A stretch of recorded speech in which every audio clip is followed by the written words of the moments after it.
Y continuamos con tu programa Canarias tal cual y del otro lado de la línea mi amigo Rafael Mesa con su Código Turismo. Rafael, bienvenido, buenos días, ¿cómo estás?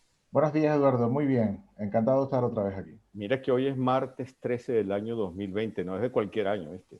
Yo no sé Yo tú creo, cómo lo sí, ves. es la combinación perfecta para el caos, pero yo Sí, creo que ya estamos acostumbrados.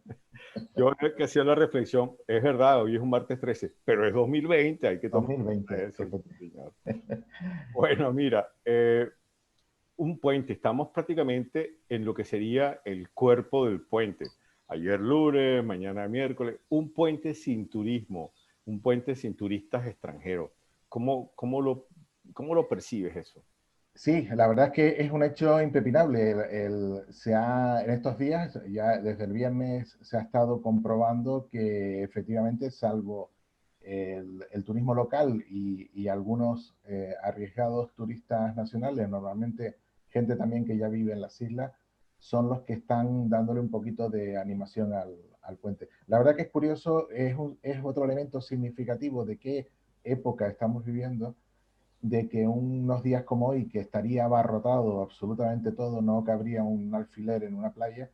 Sin embargo, este puente, que supone el inicio de la temporada de invierno en Canarias, como bien sabe, pues está resultando pues lo mismo que todo lo que está pasando. Yo creo que, en realidad creo que deberíamos salir un poco de la sensación de sorpresa y empezar a tener la sensación de lucha y dejarnos ya de pensar que esto es algo que podíamos cerrar los ojos y desaparecía, sino que es algo que vamos a tener que convivir con él bastante tiempo, como ya se había previsto por quienes no se querían escuchar. Mira, yo un poco la reflexión que hago es que sí es cierto que se nota a la vista, no hace falta que uno sea un analista o un conocedor de la cifra para darse cuenta que las calles siguen solas, ¿no? Y que hay cierto movimiento de turismo interno. Pero por contraste, lo que sí veo es que, y esto me salgo del tema, siguen llegando pateras. En una época en la que no llegan turistas y lo que están llegando son pateras. La verdad es que Bueno, tú sabes perfectamente, y esto no creo que tampoco descubra nada a nadie, ni quepa escandalizarse, pero el movimiento de pateras de las costas africanas está perfectamente organizado. Esto forma parte de una organización, yo diría criminal, porque es una organización que trafica con personas, con la ilusión y con la esperanza de muchas personas legítimas que quieren salir de su entorno y tener una esperanza y piensan que solo en Europa la pueden encontrar, y yo estoy convencido de que así sería. De hecho, si yo estuviera en el continente africano, en cualquiera de sus países, estaría dentro de esa lista de personas que saldría para tener una esperanza. seguramente estaríamos Están en su, peleando por montarnos en una no, patera no también. te quepa duda, me siento lo suficientemente emprendedor para no morirme de pena y de aburrimiento en un país de eso. Pero claro, todo tiene que tener un poco de canalización, y estas pateras que están llegando, el otro día llegaron mil y pico pateras sin motor, traídas por barcos nodriza, dejadas en el mar. No sé, yo creo que estamos fallando en la mínima organización que un país necesita, y estamos dando un espectáculo penoso. Y las islas no pueden soportar esto. O sea, además de que estamos en una ruina económica, tenemos que estar también en una tragedia humanitaria. Pues alguien está mirando, algún tuerto nos ha mirado, ¿eh? Alguien no está haciendo lo que tiene que hacer, diría yo. Yo creo que esa es la expresión más correcta. Sí. Bueno, volvamos al tema del turismo. Baleares y Canarias se convierten o están auspiciando ser corredores seguros para el turismo. Correcto. Bueno, ¿Cómo lo estábamos, están haciendo? ¿Cuáles son las medidas? exactamente, ese era el tema directo al que tenemos que ir, cómo se están realizando. Llevamos ya varios programas hablando de este tema, y por fin se ha impuesto la cordura. Por fin el gobierno central ha entendido que hay que diferenciar península y archipiélagos. Y por otro lado, los países emisores también han forzado, es curioso, esto se ha conseguido por el deseo y el interés de países como Alemania, que han entendido que era preferible hacer un corredor, Corredor. exactamente, y no asumir como un todo el coste de lo que está pasando en Península, que además tampoco es toda la península, pero es más difícil de separar los territorios peninsulares que los territorios insulares. Bueno, el caso se va a hacer de que todos los que entren en Canarias, en el caso que a nosotros nos compete, en Baleares exactamente igual, pero vamos a hablar de Canarias, todos los que entren en Canarias eh, que vengan de un lugar donde tengan menos de 50 afectados por cada 100.000 Por cada habitantes, 100.000. no necesitarán traer un PCR. Los que estén en 50 o superior sí tienen que traer un PCR. Y luego todos los que salgan, esos serían los que entran. O sea, la entrada a las islas será con PCR si es de 50 o más, afectados infectados en los países, y los que tengan menos de 50 no necesitan traer un PCR. Sin embargo, la salida de Canarias hacia sus respectivos destinos llevan obligatoriamente una prueba de PCR que asume el gobierno canario, que entiendo que repartirá costes o esfuerzo con la patronal y con las empresas como correspondería, porque esto es algo que ha pedido los empresarios y que están dispuestos también ellos a asumir lo que corresponda. Entonces, llevaron una prueba PCR y en caso de que hubiera que, al dar positivo, si diera positivos algunos de los turistas y tuvieran que quedarse en cuarentena, se habilita y ya se tiene preparado unas zonas, unos establecimientos, unos hoteles donde puedan pasar la cuarentena y en caso de necesitar también ingreso y atención médica, corre por cuenta del destino, corre por cuenta de las islas el asumir esos costes. Yo creo que da unas garantías fantásticas. Cualquier persona que venga a Canarias, y de hecho ya ha aumentado de manera evidente las contrataciones, y ya los turoperadores alemanes están viendo un nivel importante de interés de cara a diciembre por parte de los turistas. Entonces a eso habría que agregarle la visita del ministro de Turismo alemán, ¿no? Que creo que ha estado en contacto con la consejera Yaisa Sí, Castillo. efectivamente, han estado recorriendo las islas eh, o sea, han trabajado muchísimo el corredor y la idea de que Canarias se abra para el turismo alemán. Y es curioso porque el gobierno alemán realiza seguimientos diarios de la evolución del coronavirus en las islas. O sea que tenemos no O sea que solamente... no les basta que nosotros emitamos una cifra, sino que ellos las van contrastando, ¿no? Me imagino. Sí, tú sabes cómo son los alemanes que Eh, tienen una fe relativa a las cosas de los demás, creen más en lo suyo. claro, Entonces está muy bueno. lo que ellos controlen le da mucha más fiabilidad que lo que controlen otros, ¿no? Esas son características Bueno, típicas de así les va, así les va. bueno, en muchos casos tenemos que aprender de ello.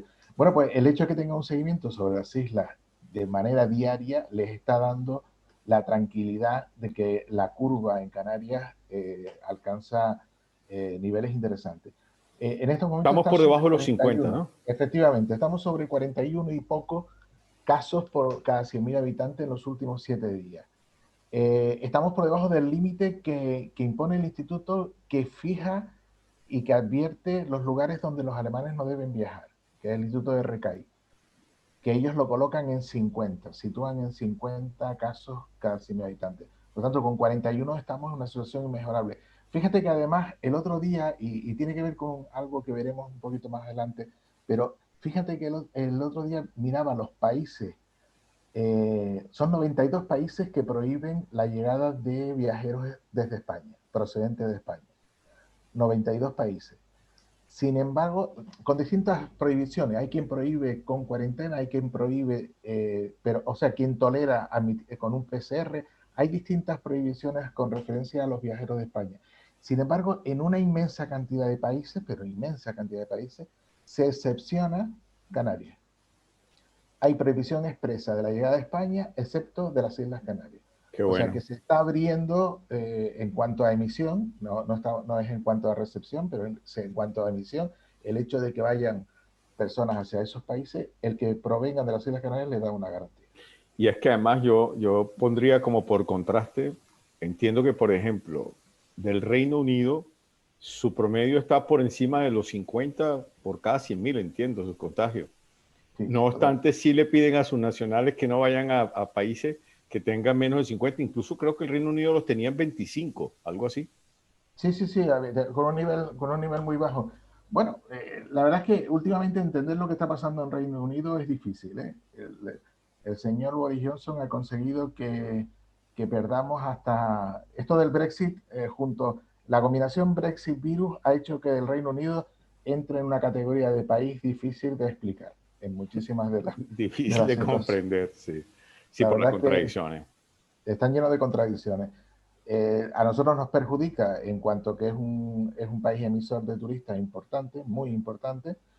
Esto que estamos haciendo con Alemania, pues podríamos estar haciéndolo con Inglaterra, o sea, con el Reino Unido. Bueno, vamos a ir dando paso a paso.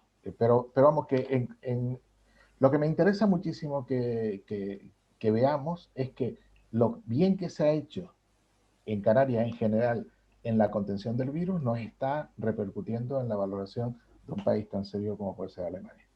Mira, y haciendo un reconocimiento que programa a programa lo hacemos cuando se lo merecen, a la consejera habrá que darle entonces, a la consejera Yaisa Castillo, De esa Castilla, sí, porque mira, está reuniéndose con el ministro alemán, o sea, están haciendo las cosas que tienen que hacerse, digo yo. yo la sensación sí, yo sigo insistiendo, mantengo ya muchas semanas la sensación de que esta consejera que tenemos en turismo, de una manera sin ruido, está haciendo lo que tiene que hacer, consigue hitos que favorecen al sector, que en muchos aspectos se ha visto bloqueada porque a nivel del gobierno central no se entendió la flexibilidad y la rapidez con que hay que tomar estas decisiones. Ahora aplaudo que el gobierno central haya entendido que hay que deslindar la realidad peninsular de la realidad insular y beneficiar a los dos archipiélagos en la medida que pueden beneficiarse. Si los archipiélagos estuvieran con un nivel de contaminación insoportable, sería ridículo promover el turismo. Sí, claro. De hecho, creo que lo que en donde se está fallando es en el control del viajero nacional. O sea, una persona sale de Madrid hacia las islas y no tiene que tener un PCR. Si entrara dentro de los corredores que está ahora mismo con Alemania, ningún viajero proveniente de la península podría entrar en Canarias sin presentar un PCR, porque viene de un territorio que supera con creces los 50 Los casos. 50 por cada 100.000, sí.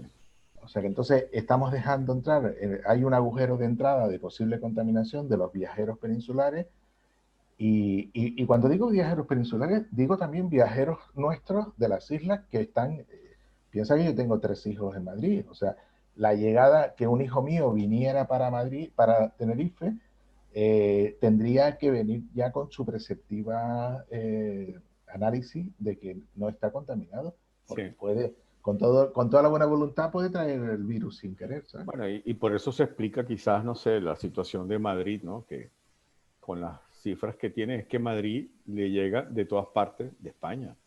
Claro, Entonces, y ahí sin si no hay, PCR, como dices tú. si no hay un control, pues Canarias tendría que tener control de entrada desde península y de entrada del extranjero para que no hubiera, para que estas buenas cifras que tenemos no salten por los aires. Mira, siguiendo en el contexto que estamos hablando, hoy martes la Unión Europea se reúne para fijar los criterios de cuáles son Sí, las medidas que se sí, van a sí. tomar de aquí en adelante. Sí, es una noticia que es global, no está focalizada al turismo, es una medida que ha costado muchísimo, que se ha pedido de varios países, que se ha estado permanentemente criticando. Hay veces que la Unión Europea demuestra en muchos aspectos que es un gallinero de 27 países que cada uno funciona de aquella manera. Entonces, el hecho de que hoy exactamente se apruebe un protocolo de viaje hace que la sensación de seguridad se imponga.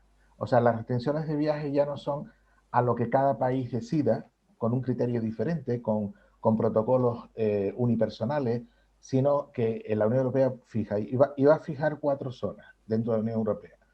Eh, una, zona, una zona verde, una zona naranja, una zona roja y una zona gris. La zona verde son las que están por debajo de 25 o menos de un 4% de incidencia, 25 casos cada 100.000. Después la zona naranja está en 50 y con un 4% de incidencia, está en la naranja, o sea que O ya sea que empieza a ser nosotros una vamos a zona. estar casi que en verde ya. O Ahí. Nosotros podemos estar en verde, las islas pueden estar en verde, la península en general y zonas de la península, como el caso de Madrid que estábamos comentando, está en rojo vermellón, es absolutamente colorado. Ujú. Y luego está una zona gris, que es la que está por encima de 150 o que no se tiene información suficiente de esa zona. O sea, una zona que no está, es una zona que tiene peligro pero no tiene información, que en realidad es casi peor que el rojo, porque el rojo tiene peligro pero no tiene información. Ya. Entonces, el mapa se pintará de colores y lo que promueve la Unión Europea o lo que anima e informa es que el libre tránsito entre zonas verdes. O sea que si en la Unión Europea entre dos zonas verdes se viaje sin ningún tipo de restricción, ningún tipo de cortapisa. Y luego en las demás zonas, pues con distintas valoraciones. Si cuarentena, cuarentena de 10 días, o sea, establecer funcionamientos. En realidad lo que se buscaba y lo que se ha conseguido, y creo que es un éxito de la Unión Europea, es fijar un protocolo unificado para saber a qué atenerse. Cuando un país consigue pasar de la naranja a la verde, que se note, pero no que cada uno establezca. Pensemos que el Reino Unido no está en la Unión Europea, o Sí, sea que hay que el advertir eso. Reino Unido irá a su bola como ha ido siempre, pero ahora de una manera mucho más descarada. Eso es para los países. Pero yo digo que estaban tardando en hacer esto, ¿viste? Sí, sí, Estaban yo creo que sí. tardando. Yo creo que una unidad política, económica y de toda índole, como que supone la Unión Europea, es muy lenta. Creo que la burocracia puede con ella. Es muy lenta y poco adaptativa a situaciones límites como es la que estamos viviendo ahora. Se Sí, tarda mucho tiempo en tomar es una decisiones. característica, pero bueno, claro, son 26, 27 países, distintos idiomas, con distintos intereses. Por eso que son lentos, no podemos decir otra cosa. Mira, y una noticia que me llama mucho la atención. Los hoteles entran en el coworking, van a competir, van a hacer coworking con sus instalaciones. Eso es una cosa novedosa, ¿no? Sí, bueno, estos son soluciones imaginativas que hacen las empresas para sobrevivir en situaciones de pánico económico como el que estamos viviendo ahora, pero que además es curioso porque genera un efecto dominó inevitable. Los coworking, que era es una fórmula que crecía y además crecía a una velocidad. Yo es que todos los años que viví en Madrid veía nacer un coworking en cada esquina, pero casi de un día para otro. Ujú. Porque el coworking es una fórmula muy interesante que proporciona. Fíjate, Eduardo, además, déjame que te introduzca un concepto y es que el coworking tiene que ver con la acelerada tendencia que está teniendo la humanidad al uso de los servicios y no a la compra de los servicios. O sea, cada vez más las cosas son compartidas, cada vez más hay una economía colaborativa, cada vez más la gente quiere usar las cosas, no poseerlas. Los coches cada vez en leasing, las casas se ha impuesto el alquiler o fórmulas de colaboración e intercambio. Y el coworking era esa tendencia. O sea, yo alquilo una oficina que me proporciona unos servicios, que me complementa con una serie de elementos que utilizo nada más que parcialmente, la sala de junta alguna vez, la sala de reuniones, la sala de multimedia, yo la alquilo cuando la necesite, pero no la tengo por qué tener en propiedad con los costes tecnológicos y la obsolescencia de este tema. Entonces los coworking habían crecido. Regus, yo recuerdo tener una empresa en Madrid que teníamos todas las oficinas en un edificio en la Castellana de la compañía Regus. Bueno, pues la casa matriz de Regus en este momento acaba de suspender pagos a nivel internacional. Los Wow. coworking se hunden. ¿Por qué? Porque los autónomos y las pequeñas empresas han vuelto a sus casas haciendo teletrabajo y Claro. huyendo del virus. Entonces, ¿qué le pasa a los hoteles? Que de repente ellos pierden su negocio original, que es el tema de alojamiento temporal por razones de viaje o de turismo o de cualquier otra circunstancia, y se introducen en el mundo del coworking. Y dice, oye, pues vamos a unir nuestras instalaciones y hacemos que las habitaciones sean por la mañana de trabajo y por la noche para dormir. Y está funcionando, hay experiencias ya Sí, funcionando, sí, sí. grandes compañías como Meliá, estamos hablando de Iberostar, de Otusa, de Meliá, que han apostado por hoteles híbridos, o sea, hoteles que sirvan como lugares de trabajo, eh, y que al mismo tiempo están incluso la compañía, una compañía que nosotros utilizamos mucho como ejemplo o como caso de estudio, que es Roommate. Ella es muy, muy dinámica porque Kike Sarasola es un individuo que va siempre 100 pasos por delante de los demás. Ha construido edificios, o sea, ha adaptado edificios para convertirse en sitios de trabajo. Incluso más, fíjate, él tiene una compañía paralela de alojamientos turísticos que se llama BMate y lo promociona en el extranjero para que envíen a directivos que viven allí, trabajan allí y tienen todas las instalaciones en el edificio, Qué bueno, garantizándole un confort. qué bueno. Bueno, Rafa, hoy ha estado sustancioso este Código Turismo. Nada, decirte que volvemos a vernos entonces el próximo El martes, próximo martes. Esta es Dios una mediante. obligada concurrencia y un gusto volver a saludarte cada martes. Igual digo, Rafa. Un gran placer, Eduardo, ¿oíste? Chao, adiós. realmente gracias. Chao.